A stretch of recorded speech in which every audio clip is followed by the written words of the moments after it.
welcome to the podcast, Can You Take My Shift? Your favorite coworkers are off the clock and back for another episode.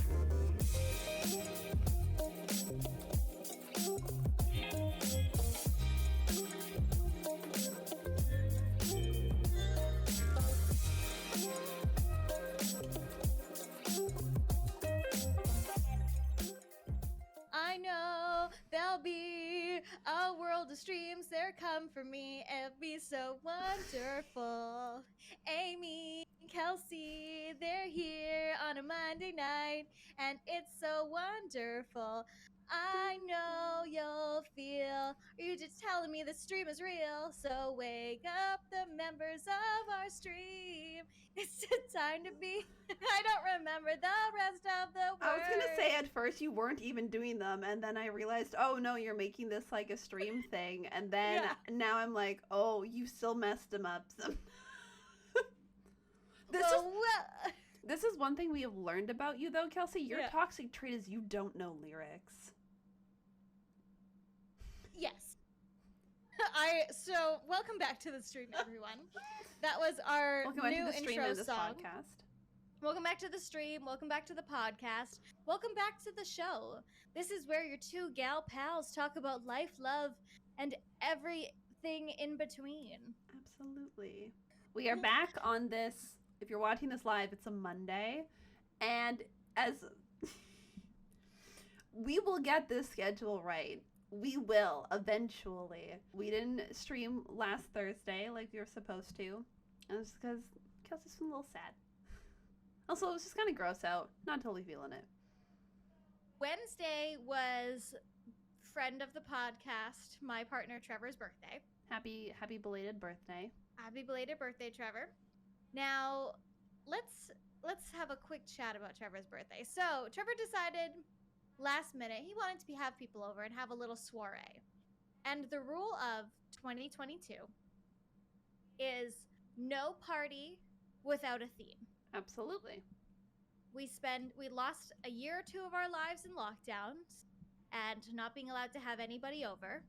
So I decided the year 2022, if you're going to throw a party, it better have a theme. Doesn't have to be a huge theme, but there's got to be a theme. Mm-hmm. So we asked Trevor, what theme would you like to do? He said he didn't know. We asked him, do you have a color? Do you have anything? He said, you two can pick. Famous last Amy, words. Would you like to explain your train of thought and how you came to the theme? All right, so we all know Trevor, friend of the podcast, has made a very influential meme. And I was just like, oh, we'll just do cars, Easy enough. There's got to be some, cars things at the dollar store. And our dollar stores hit or miss with party decorations a lot of the time. It just depends on the day you go and if they have the stock. Because, when they have stock, it's great.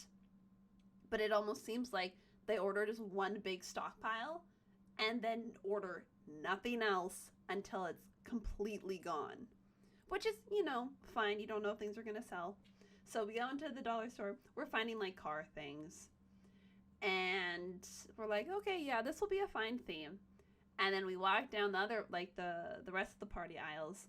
And they had this just huge, obnoxious wall of baby shower decorations. And I just looked at Kelsey and I went, Kelsey, it's a boy. I was like, we should throw Trevor a baby shower. And so we're both sitting there, giggling like crazy people. And there was a person in the aisle, too, looking at us like, are these people okay? Baby showers aren't that funny. And we're sitting here, just, picking all these decorations off the wall, going, we're killing ourselves with laughter. Yeah. Because we think I thought I was kind of a comedic genius. No, it was funny. It's a 27-year-old boy. Yeah, exactly. And he said his mom never had a baby shower, so it's the baby shower he never got. Yeah, he got to attend his own baby shower. Exactly. So I told him to text all of his friends to wear blue. Mm-hmm. And he asked why, and I said, you don't get to know. You decided to not take any part in this plan. you will enjoy being surprised. Yep. So he comes downstairs after we finish decorating. We let him come downstairs, and he's looking around, and he goes, "Kelsey, everyone's gonna think you're pregnant." And I am, of course, with a alcoholic beverage in my hand, said, "I sure as hell hope not." Yeah, I think Oh, the minute his like friend came over, he opened yeah. the door and is like, "It's not what it looks like. Kelsey's not pregnant. This was just the theme they chose for my birthday." So we had a lot of drinks, a lot of laughs. We played a lot of games. Amy is still terrible at Jenga. Yeah, and I felt really bad. I knocked over like half the tower completely by accident. Usually I'm not that bad. Usually I'm okay. And I But had like one drink in me. yeah. But it was a Wednesday night, so I woke up the next morning. I sadly was the only one who had to go into the office. Yep. Everybody else works from home or had the day off, but no, not me. I had to be up to go into the office, and I felt like a pile of trash. I felt so hungover. I had not felt that hungover in a very long time. And all day I felt so sick. So I came home and I decided I'm gonna do a COVID test just in case, because Amy had just had COVID. I feel really sick, but I feel more than hungover sick. So I did a COVID test. It was negative. Then I was like, I'll do a pregnancy test just to check. That was negative too. Also, I had to keep them in separate rooms because they look the exact same. And nothing would be worse than getting them mixed up and one is positive. Yeah. And I was curious. Okay, so I'm not hungover anymore. I don't have COVID. I'm not pregnant. Oh, I'm just really depressed. It was just a day. You know, we all It go was through just it. a day. Yeah, so that is why we did not do a live show last Thursday.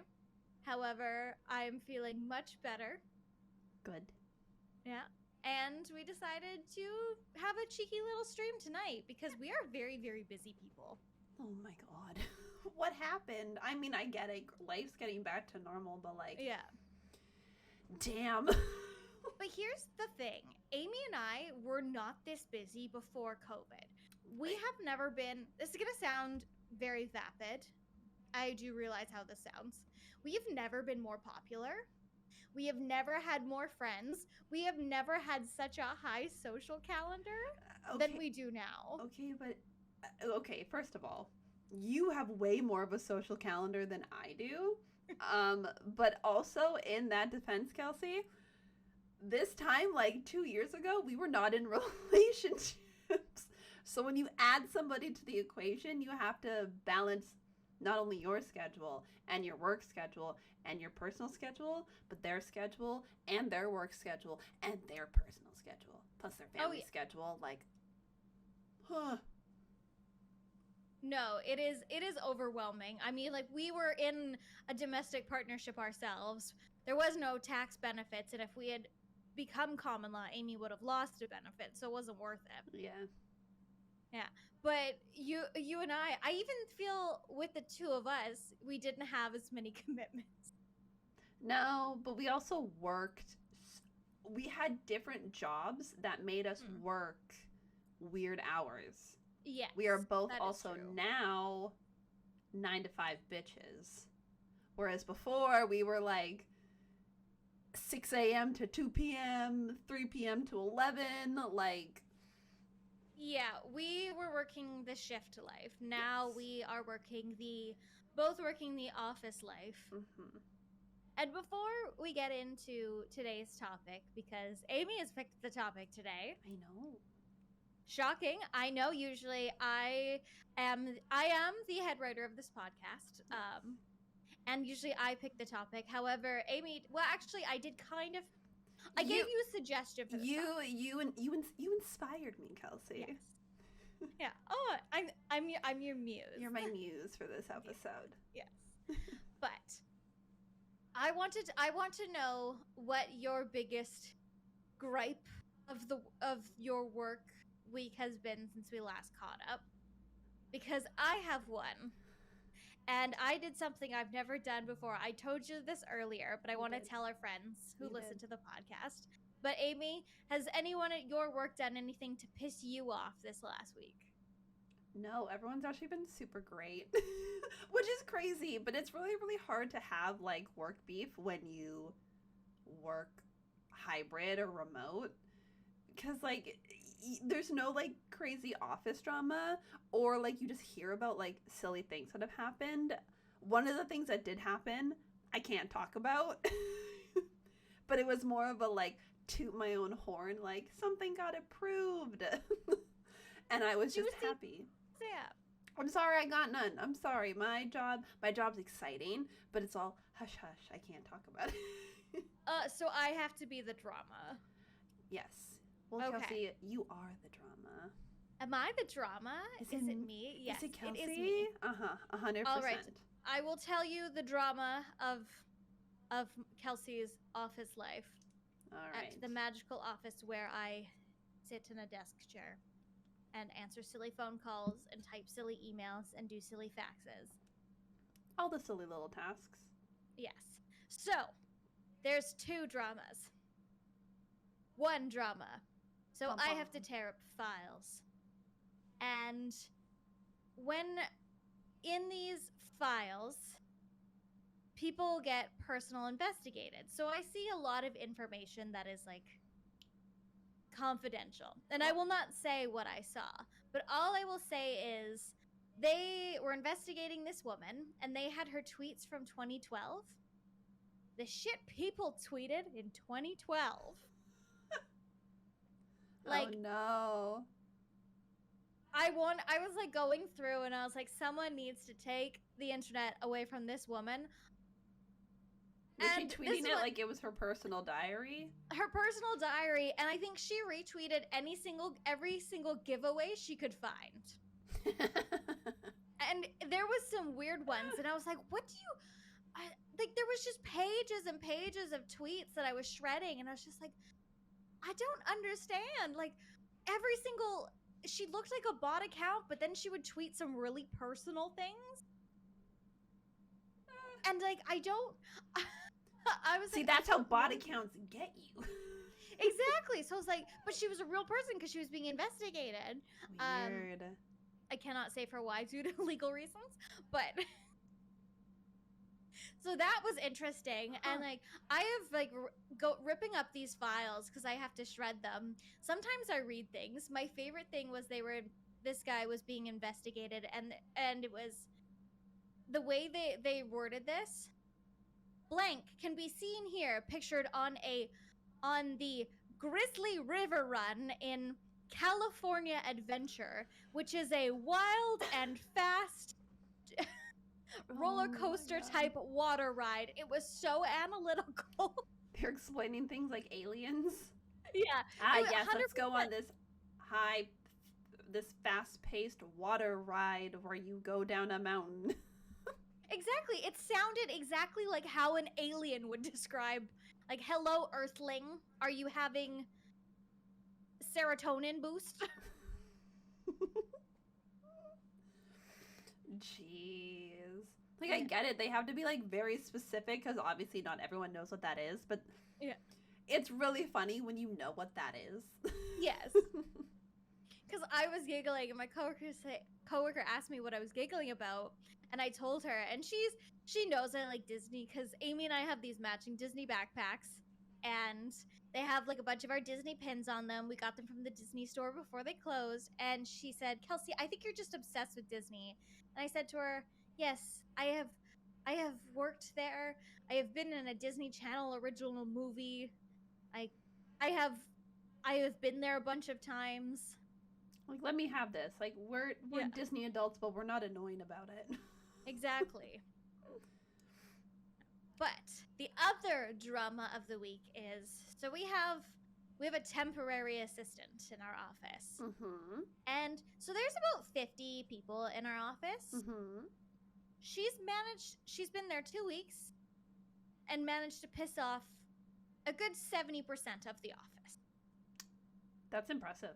Yeah, and she's a temp, so she's only supposed to be here for a month. So she's trying to speed run. Yes, she's speed running, pissing off everybody in the office.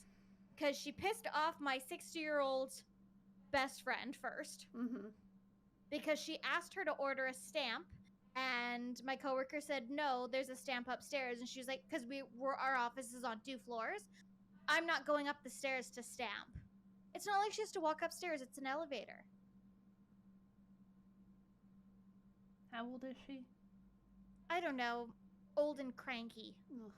I would say she's probably in her like 40s or 50s. Ma'am, you probably need the workout, okay? Just go up those stairs. Also, But there's it's an elevator. Just take the elevator. So that's how she pissed my best friend off, my gal. And then how she pissed me off was I was sending out a package and I was literally wrapping it as you would wrap a Christmas present. Mm-hmm.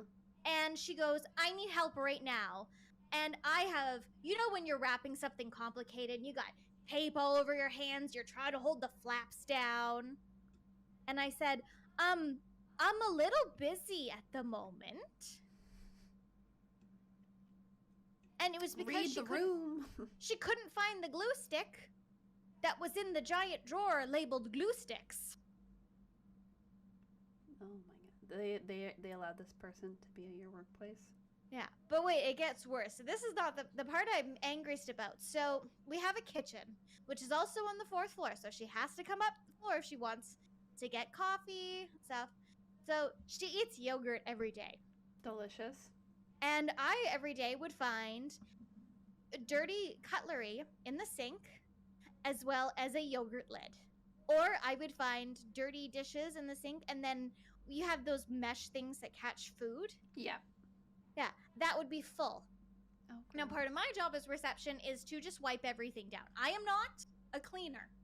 No. I want to make that very clear. I am reception, I sanitize counters, and that is it. You know what? If there's some crumbs on the counter, that's okay. If there's a couple coffee drops, that's sweat. Normal. Yeah.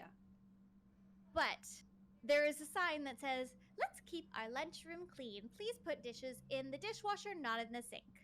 Well, every single day I was taking them out of the sink. So I said to my HR manager, because this is the world with this first job where I've had an HR manager. Mm-hmm. So I said, hi, HR manager. Can I change the sign? I found dishes and food and garbage in the sink almost every single day this week. Or is that petty? And she said, nope, you can put whatever sign up you'd like as long as there's no swear words on it. Fair. Yeah, not get your fucking dishes out of the sink, you punk ass bitch. I think HR might have a little problem with that. Just a little. So I put up a new sign that said, reminder, please.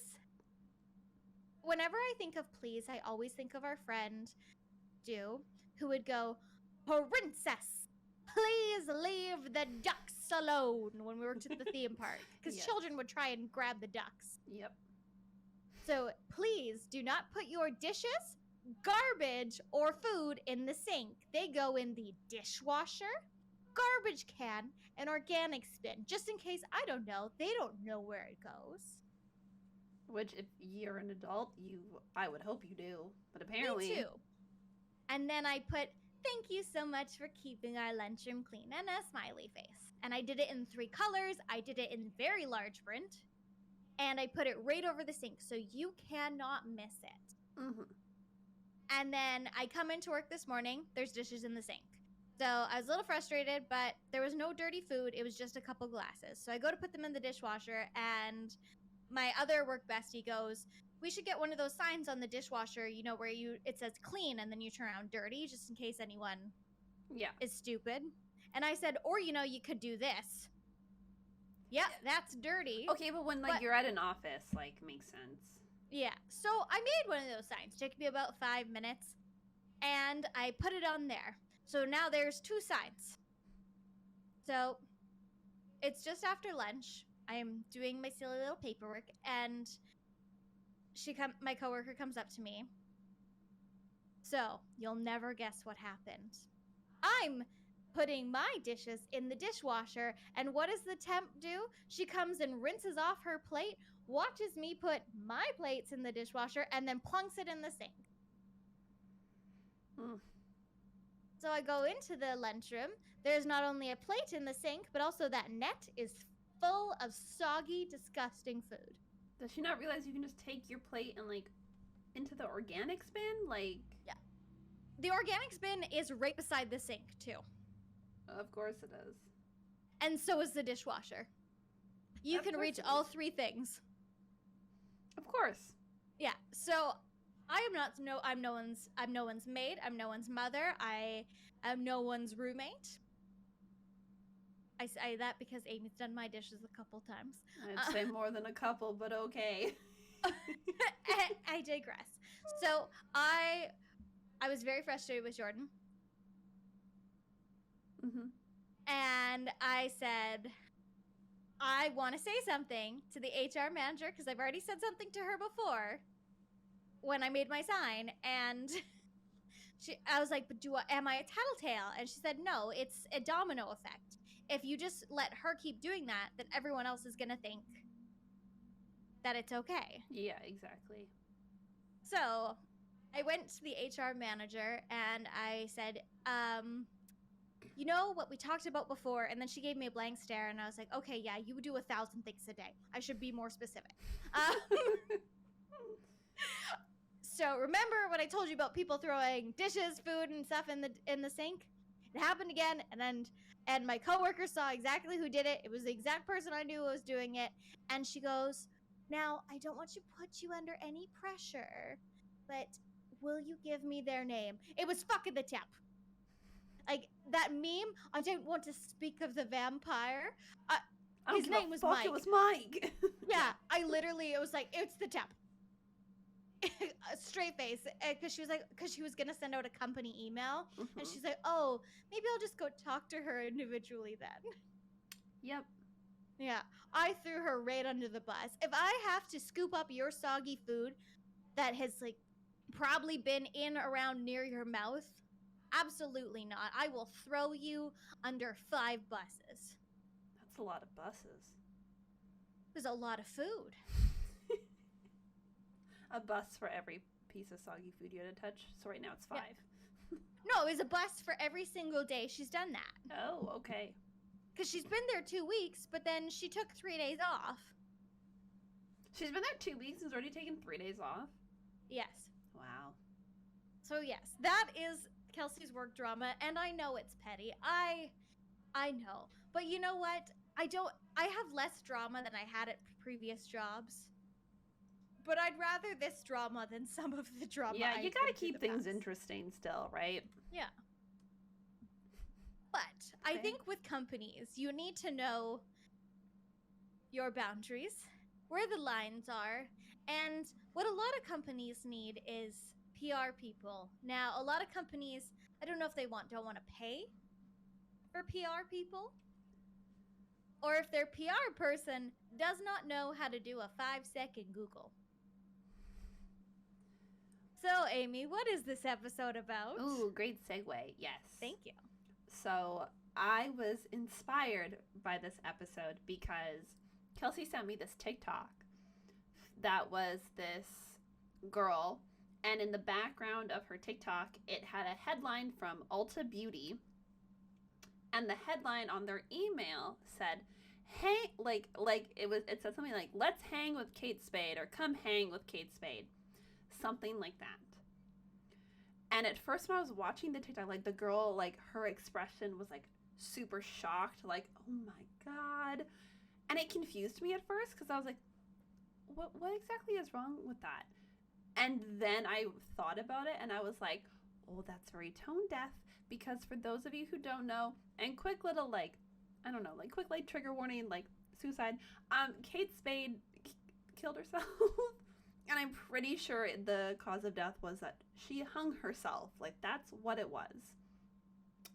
So, that email being put out saying, come hang with Kate Spade, not in the best taste. And I was like, oh my god. So that got me thinking, and I'm surprised we have not talked about this before, especially considering Kelsey went to school for PR, and the reason she went to school for PR was because of instances like this. Some of, like, the worst PR disasters that have ever happened. Now, obviously, we know some of, like, the worst ones that have ever happened. Like, for example, Watergate. I don't fully know what Watergate is because that happened so long ago, but I know it involved President Nixon, and that was his like huge thing. So that was a mess. Another one I was reading, apparently back in the day when Nokia was coming out with a new phone.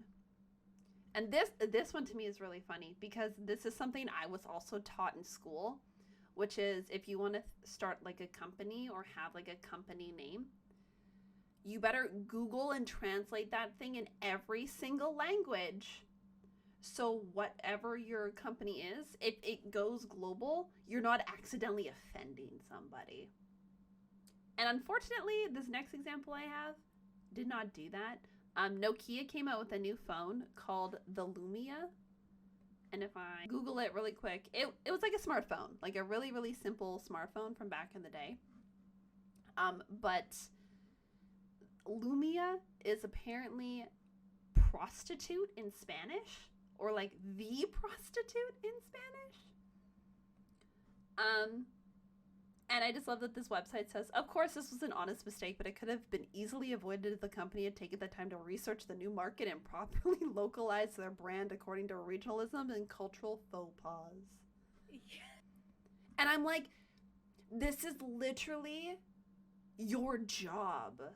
Like, it baffles me. It baffles me. Like, I could talk about something that happened at work the other day, but it's, again, confident, so I can't even say it as an example, which sucks because it's a really, really good example of how we narrowly missed, like, having to, like, refilm an entire video we were shooting because of, like, a pronunciation of a word.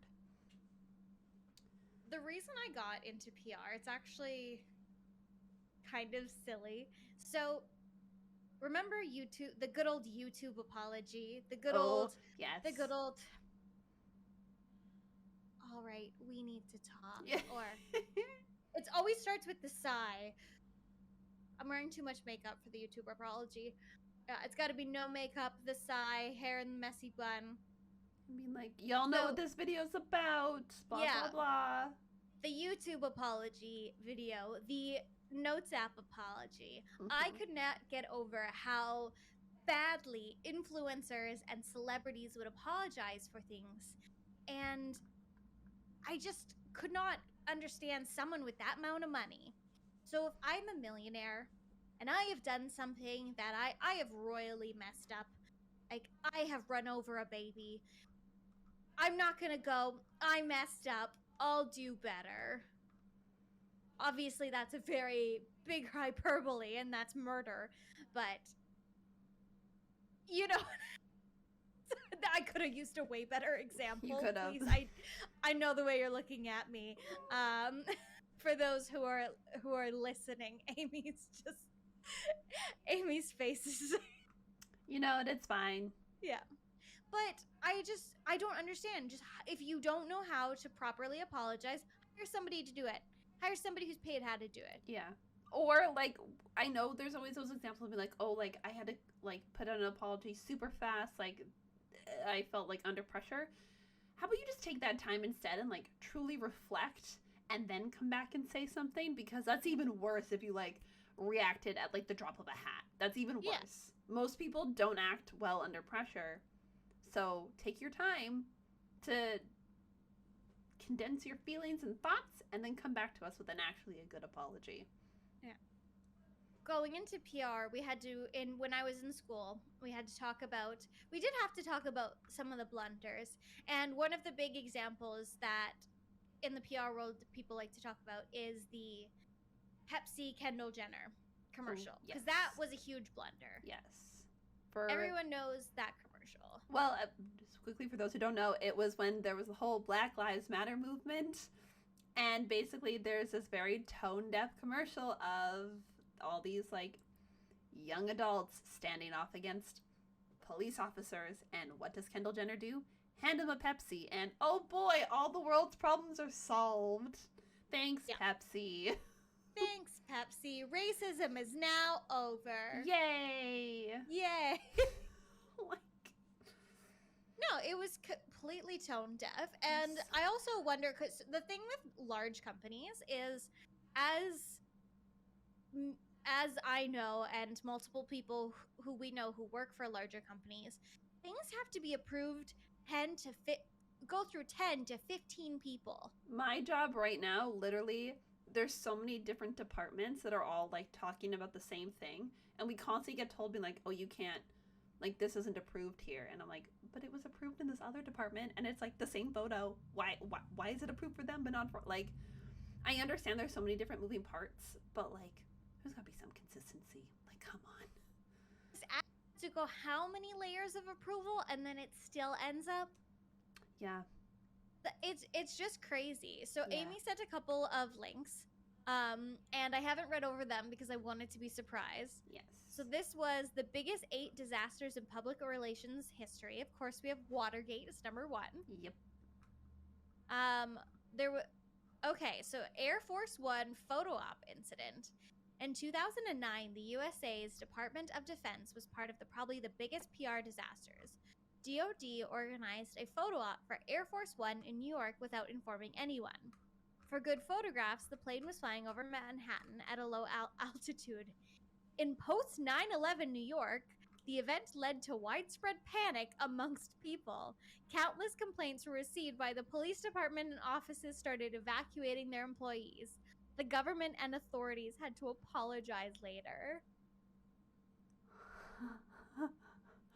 Okay. Yeah, that's not great. Yeah. Oh no, poor New Yorkers. They've been through so much. Oh my. I would be like, it's over, it's done. I would probably put in my 2 weeks. I'd be like, no. Mm-hmm. Oh my goodness. Who thought that was? Who thought that was a good idea? Someone's brain was like, fantastic. Yeah. I bet you was someone also who like doesn't live in New York, so they don't have to deal with that. Yeah. You know, like they don't understand like the repercussions that has. Mm-hmm.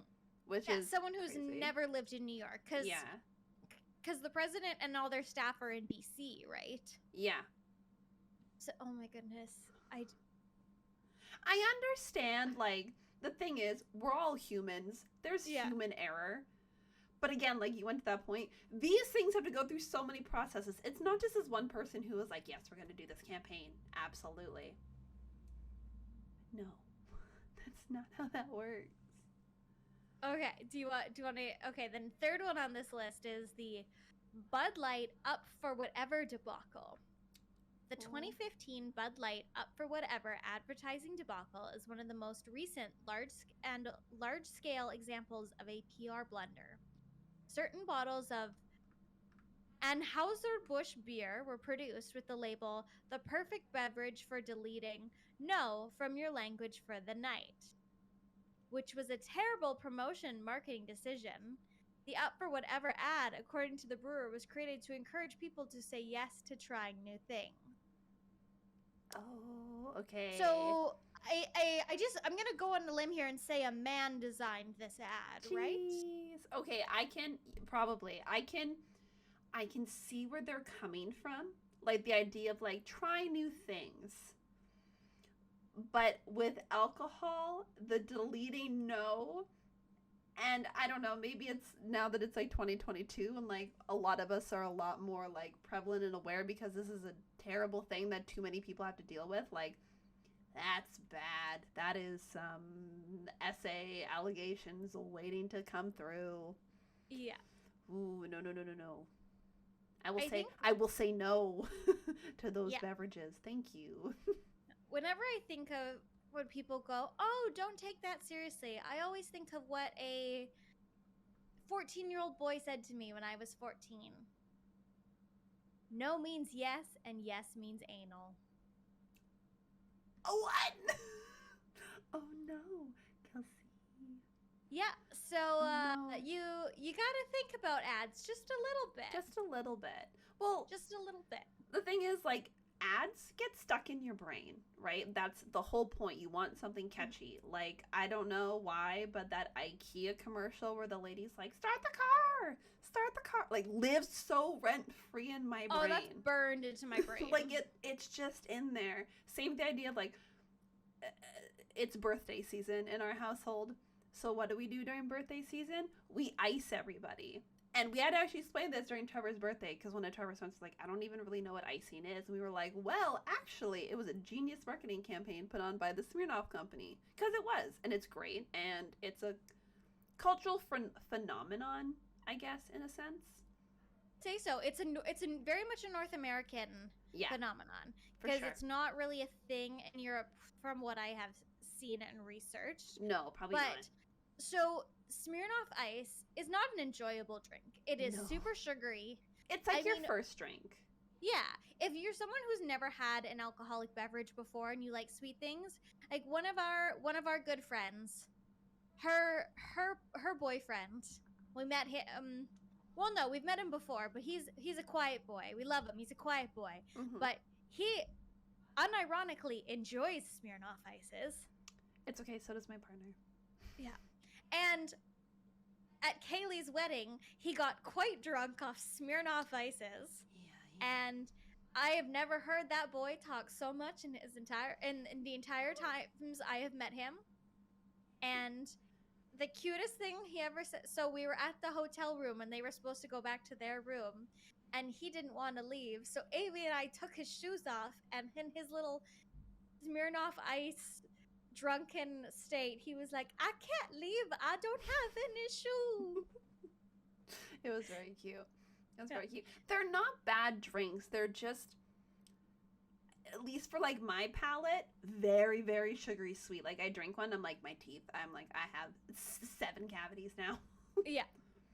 But it turned into icing people was a prank. But it's, I mean, if someone who doesn't drink, it is a harmless prank. Yes. But in general, it was meant to be a harmless prank. You could play on your friends. Mm-hmm. Within, like, again, like one of those things, like within your limits, right? You know your friends, you know your audience. Yes. Like our best friend, Kaylee of the podcast, iced her husband on her wedding day. Yeah, so good. Yeah. And it's just a fun thing. So we do that for birthday season.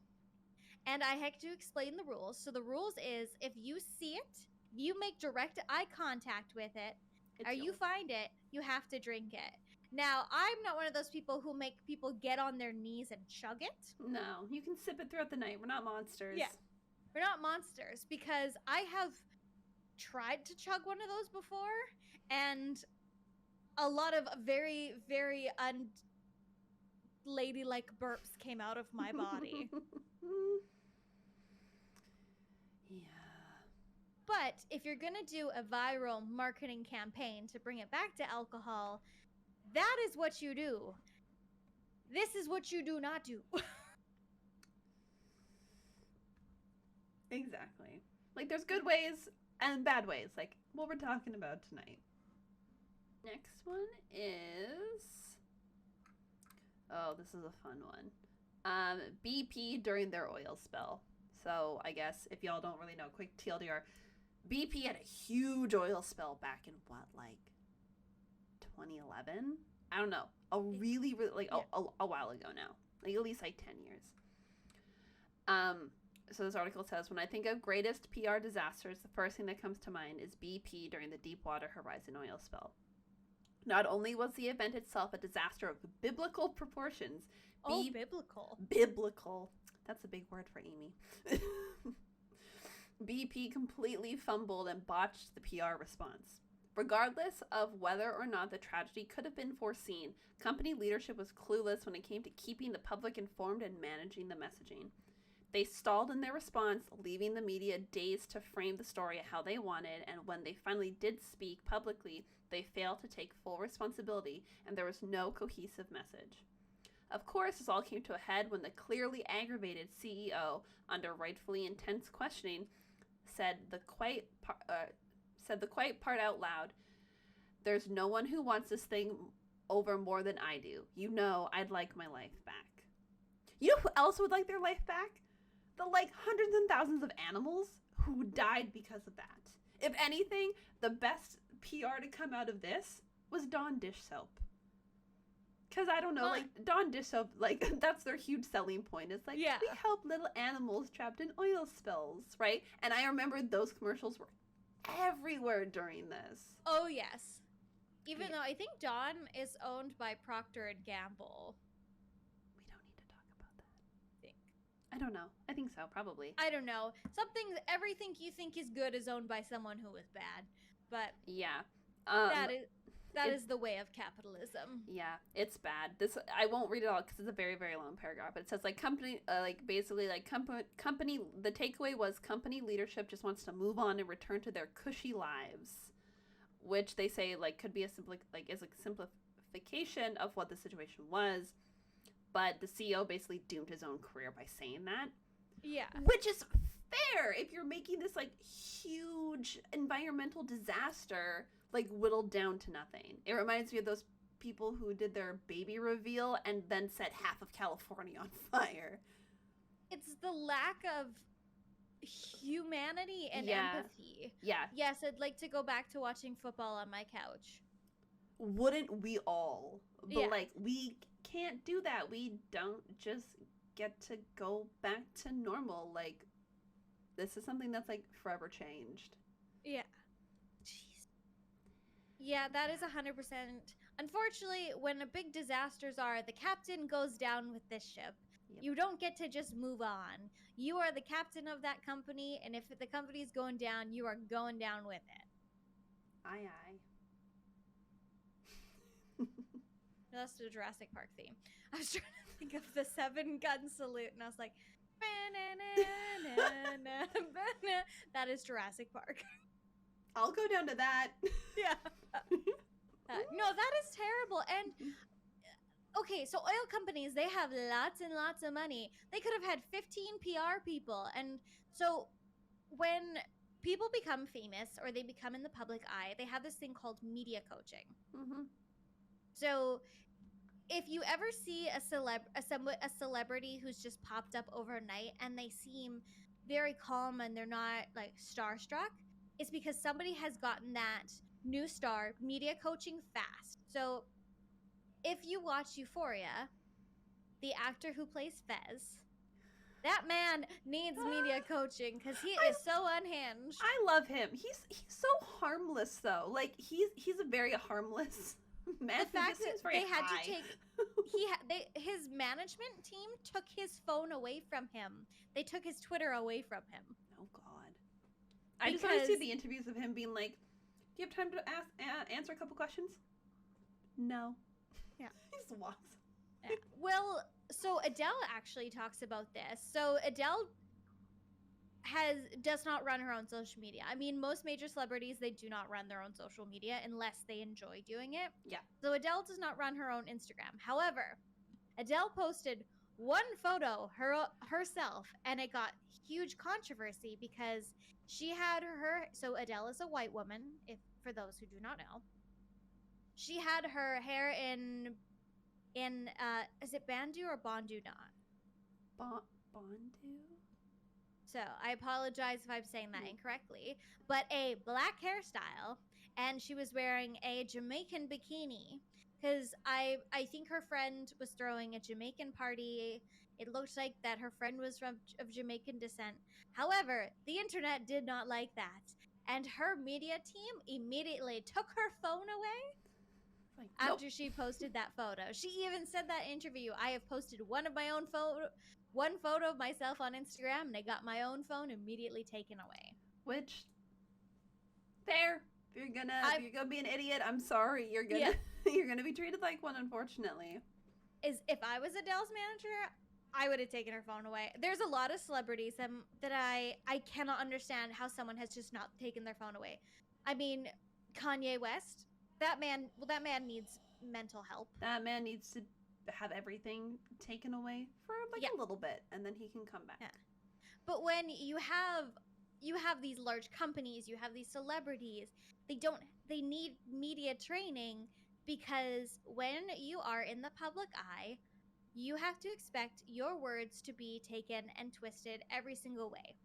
For example, if you have seen Scooby-Doo 2: Monsters Unleashed, there is a scene where Freddie Prinze Jr., Fred, is being interviewed, and he said, the media turns everything around. You're going to make my words say something like, I think Coolsville sucks. And then they only cut the reporter cuts the part that goes, I think Coolsville sucks. Yeah. And that's like, those movies are so meta, and I love the Scooby-Doo live action movies. It's a great movie. It's super good. Yeah. But you, as in the if you are a person in the media, whether you are a celebrity or a major corporation, you need a PR person, and you have to watch what you say so much because your words can be taken out of context. And that's why with these large companies, things are, it is a pain in the ass for the people like Amy who have to get things cleared through 15 people in order to do one tweet. But if 20 people had maybe looked at Bud Light's slogan, maybe they had asked a woman or two, that wouldn't have been approved. Yeah. And I know there's that whole thing about like there's no such thing as bad publicity. But like there is. There is in a sense because it informs you as a consumer. Mm-hmm. That makes sense? Like obviously, like Kelsey said, you can try to like get yourself away from those like massive corporations, but at the end of the day, a lot of like smaller companies are even owned by a big parent brand. So like you can do your best, and at the end of the day, that's all we're asking. But it's difficult, right? I think because I do, people say like bad, again, back to your bad publicity, there's no such thing as bad publicity. So I will never forget the CEO of Victoria's Secret saying they wouldn't include trans models or women, curvy models or plus size models because they wouldn't sell the fantasy. So Yeah. I refused to buy from Victoria's Secret, and I was walking past Victoria's Secret today, and they had some really cute items in their window, but I said no. Yeah. I remember what you said. Yeah, no, like exactly. Like it informs you as a consumer because again, those like terrible ads stick in your brain. So it's super easy. Like Brandy Melville. Like everyone was like kind of obsessed with them growing up, and now people realize like that's a really bad like marketing ploy, and like working for them is terrible. No jobs there anymore. They like tanked. Yeah. This one's funny. So, one of the more recent PR disasters was the debacle between Four Seasons Total Landscaping and the Trump press conference in 2020. Oh, I think this is like one of the best ones that has ever happened. Because it was just funny. It was so funny. Take it away. A series of tweets followed after the announcement of the press conference, one from the hotel and one from a landscaping business with a similar name, is essentially debunking the claim and poking fun at the misstep. The actual press conference wasn't any better and resulted in a plethora of memes. In this PR disaster scenario, there are a ton of teachable moments available for founders to learn from. Always have a responsible team ready to react to misinformation and provide clarity. Time was of the essence, and both businesses quickly responded with minutes of the initial press conference announcement, further gaining traction and going viral. That thing was so silly, and it just honestly like sold like the end of his presidency. I was like, of course. Like in my head canon of that situation, it was actually someone who legitimately planned that to be there. It wasn't like an accident or anything. That's my head canon. That's how I like to think it played out. I firmly believe that somebody from the inside was done. That somebody had gone into the fridge and eaten their yogurt that day that they had clearly labeled Brian. So we're gonna call the staff member Brian. Brian said, "You know what? Somebody ate my yogurt. Somebody's not been putting their dishes in the dishwasher. I'm gonna fuck some shit up. This is my legacy. This is my legacy. You will know my name. You will no longer eat my yogurt. You'll never cross Brian again." Exactly. Next time you say you want a carnival cruise, I'm just gonna send you to a carnival. Oh, man. But that was such a fiasco. But the internet. I love it when the internet can unite about things. And just everybody thought that was so funny. Like how, because it is something that you could not You could not defend. And they were like trying to brush it off as like, oh, we're like supporting this like small business or some BS, but it was like, No. no. No, it was too good. Oh, It and really it was. looked so sad. It just I like that whole presidency was just Parks and Rec in real time. Yeah. Sorry to our American listeners that you had to go through that. Again, I guess it made for some good TV, but like I am very happy I don't have to hear about it all the time now. Oh yes, I do not miss that No. at all. Although, sorry. I had to write a paper in one of my PR classes about all the things that he had said. There wasn't enough pages. All the out of pocket things he said. There was I could have wrote my dissertation on that. Oh my god, that's crazy. This is off topic. We don't have to talk about it, but it just made me think of it. Do you know that Dr. Oz is running for Congress? I think. Congress? President? I don't know. One of the two. Like TV's Dr. Oz? No. No more reality TV stars. But guess who's supporting him? Oprah? No, Donald Trump. Ah.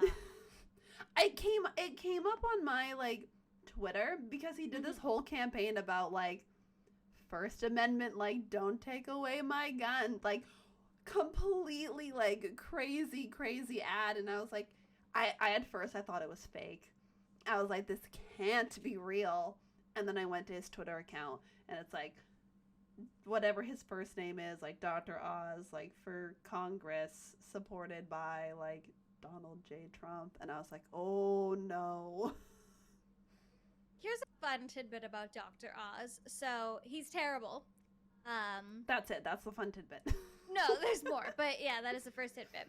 So when I was 15, I went on a trip to New York and I got to tour at the NBC studio tour. Mm-hmm. That's where they used to film the Dr. Oz show. And when we were touring the studio, they had these set of like 10 seats in this little circle pod, and they swiveled.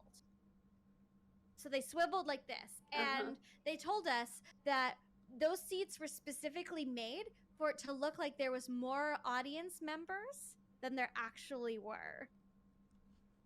Huh. Interesting. Yeah. Because why would you? I don't know. I mean, I'm sure he used to be popular, and there's a lot of people who will go to any show. For sure. Yeah. Yeah.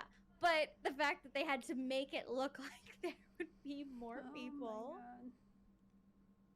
That's like was it Jeb Bush? The whole please clap debacle.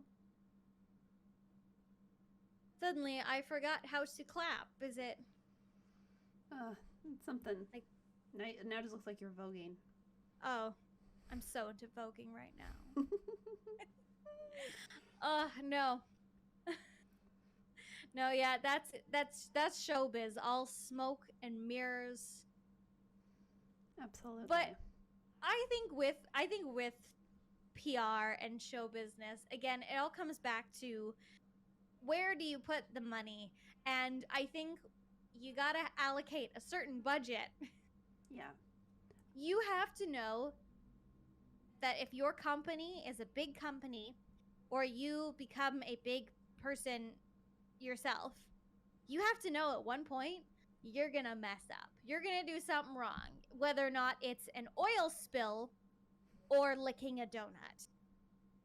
Shout out Ariana Grande. Yeah, Ariana Grande licking a donut. But see, that's a huge spectrum. Yes. Yes, it is. From oil spill to licking a donut, where does your mistake lie? I do oh, no. Sorry, go ahead. No, you go ahead. But you have to be prepared, and you have to know when to be ready to say I messed up, or when to take a minute, go, all right, I messed up. A simple apology is not going to do this. Me typing out a notes app apology is not going to do anything. For example, when Kevin Hart was being called out for his homophobic comments, he kept saying, I've apologized enough for this. Well, you get to the point where words don't mean anything. Put your money where your mouth is. Yeah. Donate to LGBT groups. Okay, you've apologized enough. Donate. Yeah. Put some money. Do Yeah. some charity work. Show us that you're actually trying to change. Yeah. So, no, it's crazy. Like, yeah, that's a great point. Mhm. You can't just all be talk, right? Yeah. Because I mean, in today's day and age, with so much going on social media, words almost tend to mean nothing at the end of the day, which kind of sucks. So, I do have one example that I'd like to leave everyone with because I think it could even be a topic for a next episode if we would like to talk about it.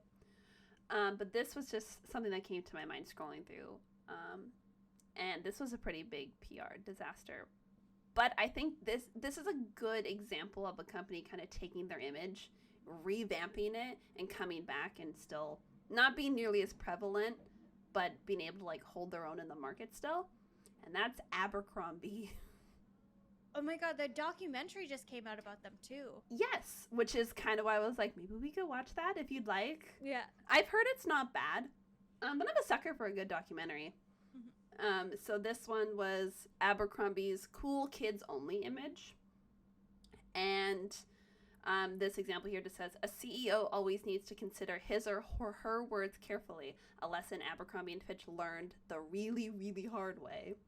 So in 2006, the then CEO, Mike Jeffries, which, if y'all remember when this came out, the photos of Mike Jeffries, I don't like to tear people's self-images down, but like this man had a lot of talk for looking like a toe.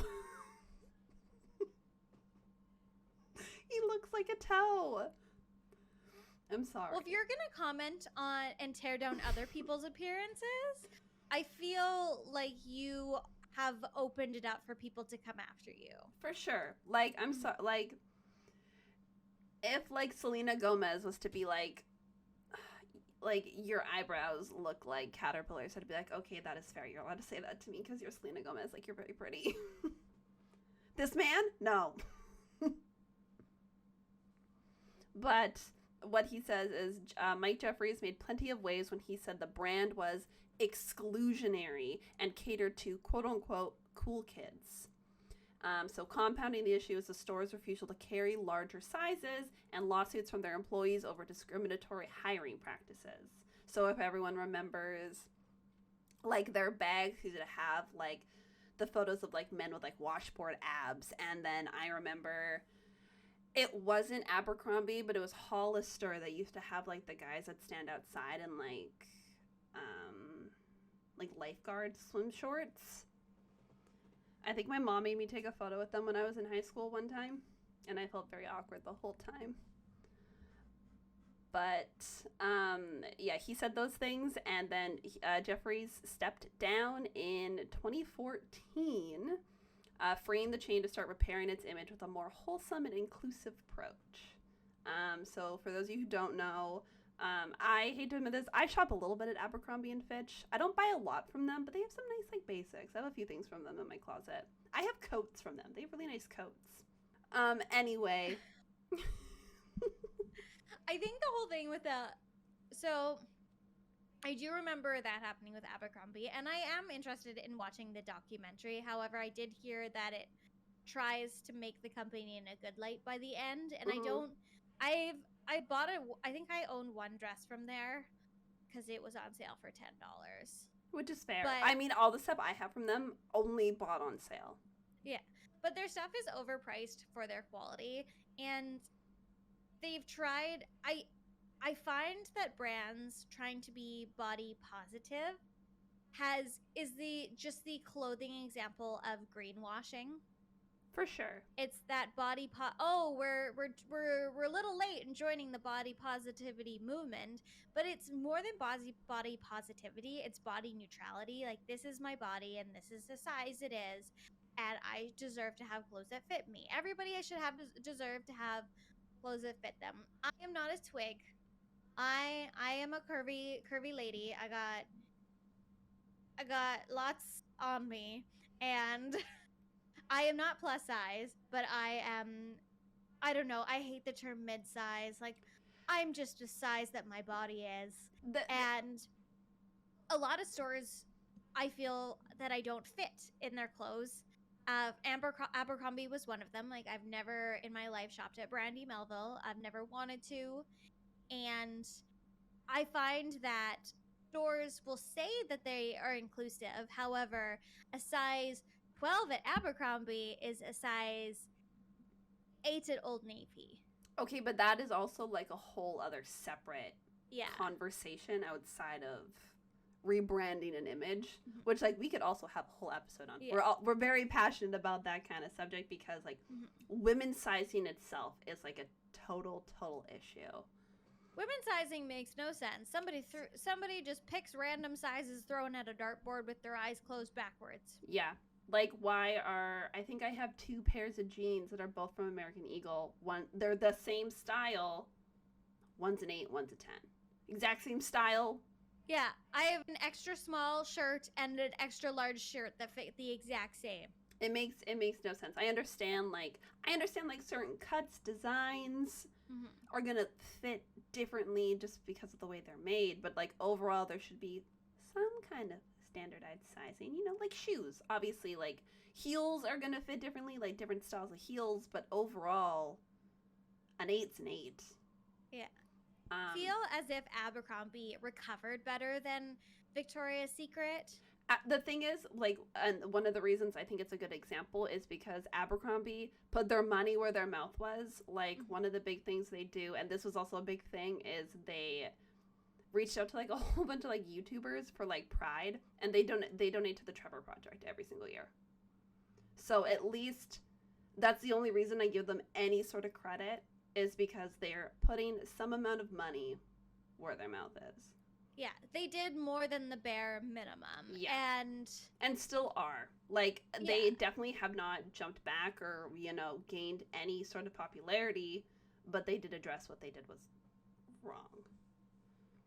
They're not going to ever probably reach the popularity that they once were. However, I do agree that it is a good example of a brand trying to navigate the PR waters in a more correct and smarter way than other brands have. Yeah. Because Abercrombie used to be a staple in North American stores, and now it is not. And same as Victoria's Secret. And one has managed to bounce back better through e-commerce, and influencer marketing has also saved them. But Victoria's Secret, also due to the fact that it is a underwear brand, it is harder for an underwear brand to advertise. However, that is not an excuse, because Savage X Fenty knows exactly how to advertise, and they're only an e-commerce brand. But this is going into a completely other topic, which is why we have a whole other maybe we'll episode. talk about next time. Exactly. Yeah, if anybody has a certain, we're always looking for topic suggestions. We could definitely talk about the fashion industry and all of that as well. Or also, if there's like a brand you want to talk about. I've also think about ways that, it's like the old when you date somebody terrible and it's okay, I can fix them. We ever wonder how you could fix brands? For example, I love The Sims, and I want to get a job at EA purposely just to fix some things in The Sims in the back end. And people are mad at them, and it's like, it's okay, I can fix them. I would just like to go to like children's brands and be like, can you make this in an adult size? Yeah. Like, I saw the cutest cardigan for children. It was white, had little rainbow pockets, and it was meant for like a 3-month-old. I'm like, this 3-month-old is not going to enjoy this rainbow cardigan. You know who would? Me. Exactly. I want this cardigan. Yeah. But yeah, so maybe those are some future topics coming out. Who knows? We'll see. We will do our best to be to on record time. This on a Thursday. Yes. But, you know, life gets in the way. Things happen. Some days you're really, really sad. Some days you get COVID, you know, just an average week. But we do really appreciate those stopping by tonight, and those who will be listening to this when this comes out on all streaming platforms. Yes. So I guess in a way to save this PR debacle, Amy and I would like to apologize. We made a promise, and we did not keep that promise. We said that we would do a live show on Cinco de Mayo, the day of my grandfather's death. However, I was sad that day. You were mourning. Rightfully so. I mean, it has been a long time since he died. So that's not what I was sad about, even though I do still miss the man. Mm-hmm. But we are learning, we are growing, and we are listening. How was that? And I'm donating $20 to my own purse. Self-care. Self-care. I'm donating $20. I picked up new medication today, so I donated $9. Perfect. We love to see that. Yeah. That was pretty good. Thank you. Yeah, it's you always got to end with the we're listening and we're growing and the we hear you. Yeah, we hear you. We're listening, we're learning. We will do better. Yes. And on that note, Amy, would you like to give the outro?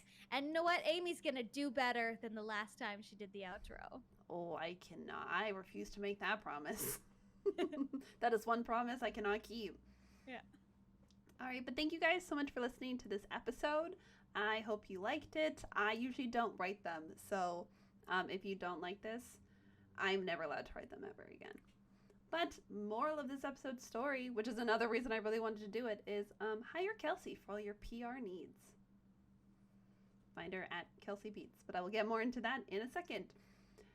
You can follow us on Twitter at CYTMS Podcast, and you can find us on Instagram, Facebook at Can You Take My Shift. If you want to follow us there, that's where you'll find all our updates of when we will be going live. And we post photos and memes there once in a while, so give them a like. That's where you'll find all the most up-to-date information.